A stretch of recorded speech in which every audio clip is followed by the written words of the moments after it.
Wow. Let's give it another round of applause for that amazing performance.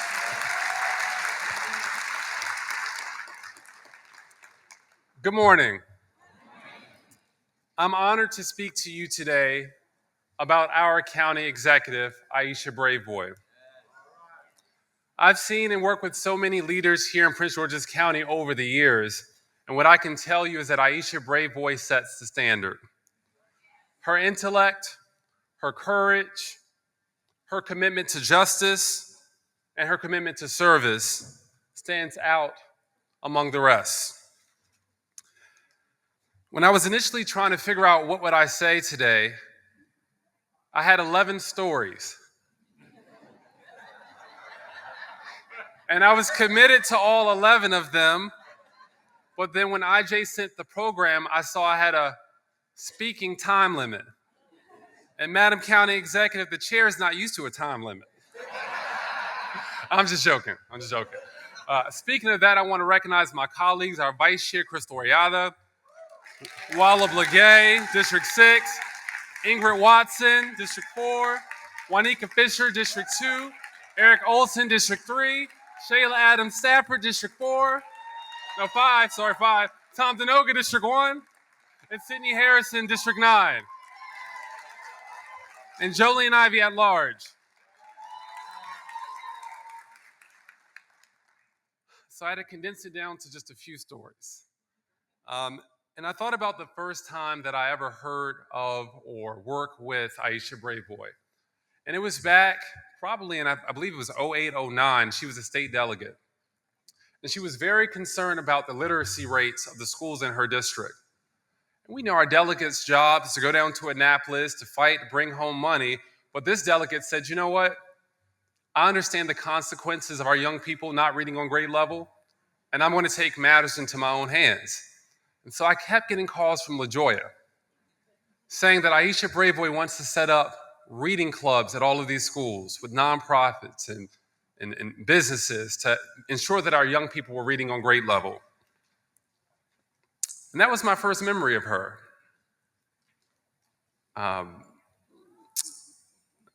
The other memory of her back then was that she was the general counsel for CPAC, a juvenile diversion program. And generally, general counsels work to safeguard their institutions from legal liability. But this delegate then at the time decided that she was going to drive around looking for truant kids and force them to go back to school.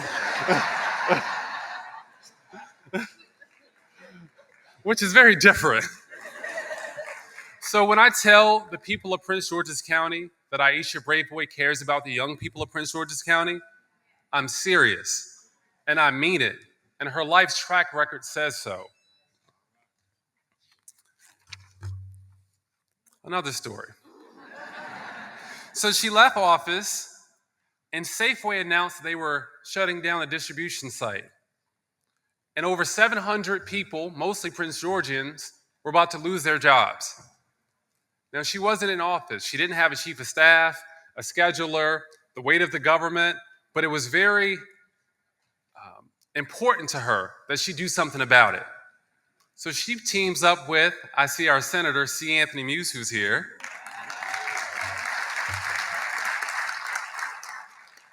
And I remember them saying that they had these Safeway executives fly into the county. And this unelected person was the chief negotiator with all of these executives from Safeway. But by the time she was done with them, what they thought they were going to do around the holidays, they could not do. And those 700 jobs were saved throughout the holidays and beyond.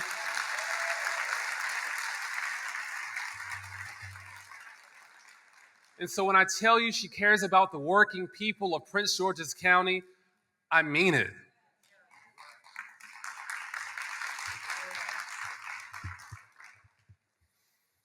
Next story. This one was very terrible. And this was a murder that took place on this campus. Lieutenant Richard Collins III, who was senselessly murdered on this campus And like many of the cases, she took them personally. The families, the victims can call her at any time. And so I remember her being in her conference room. And she said, I want to charge this as a hate crime because this is a hate crime. And I remember them telling her, I don't know. And she said, you know what? It is a hate crime. I'm going to charge it as such. I remember us driving to a union event when the judge struck the hate crime. And we drove back. It felt like a gut punch because here we have a white supremacist who just murdered a talented, beautiful young man here on this campus. And she's made so many commitments to the family. And I watched her in that moment take that so seriously and personally. We get back to the courthouse. Keisha, or should I say Judge Allen, was there. And Aisha Braveboy says, you know what? I'm going to change the law. I'm thinking, Lord, I thought you prosecuted the cases, and that was it.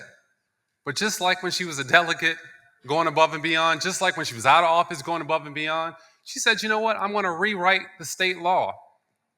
And Keisha, you're going to lead the charge. And today, Maryland has one of the strongest and best hate crime laws in the country.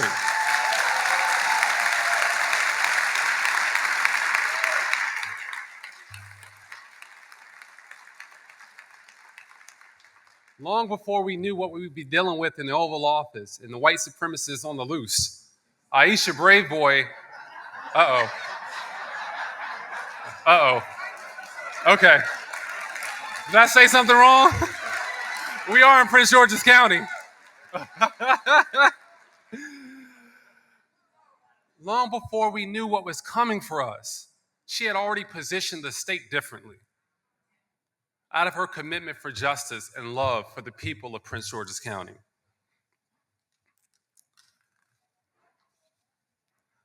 My last story, but I can keep going. This was in the last election cycle. She was running for state's attorney for re-election, and she starts making phone calls for someone for office, someone who I've never heard of. I said, what are you doing? It's my big sister, so I talk to her like this. What are you doing? No. She said, my friend's husband is running for governor. I said, well, what's his name? She said, Westmore. I said, well, the latest polling data that I have seen shows him at 2%. I said, I don't know about this one. She said, oh no, I'm with him. And I don't care that he's at 2% today. By the time we're done in Prince George's County, he's going to be the governor.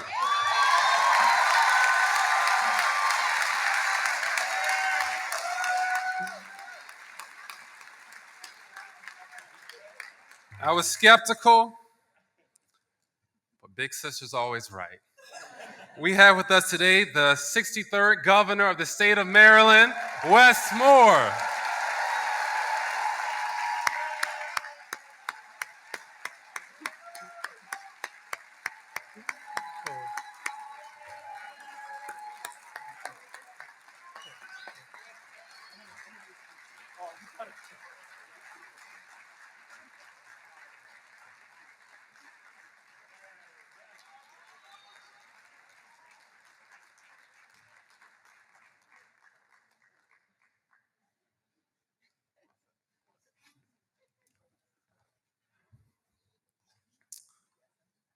And what I'll say is,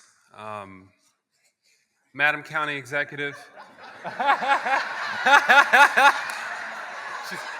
Her. And what I'll say is, Right. See, he's an alpha man. He's always ready. He's always ready. He's always ready. And as I close, um, what I'll say is, Madam County Executive, we trust you. And when we say we're praying for you, we mean it. And when we say we got your back, we mean it. You have set a tone that you're going to pull this county together, and you've already started.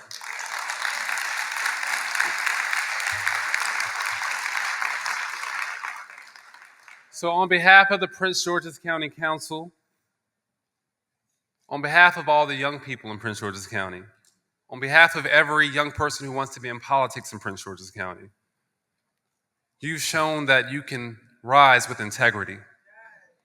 You can rise with your values intact. And I love you, and God bless you.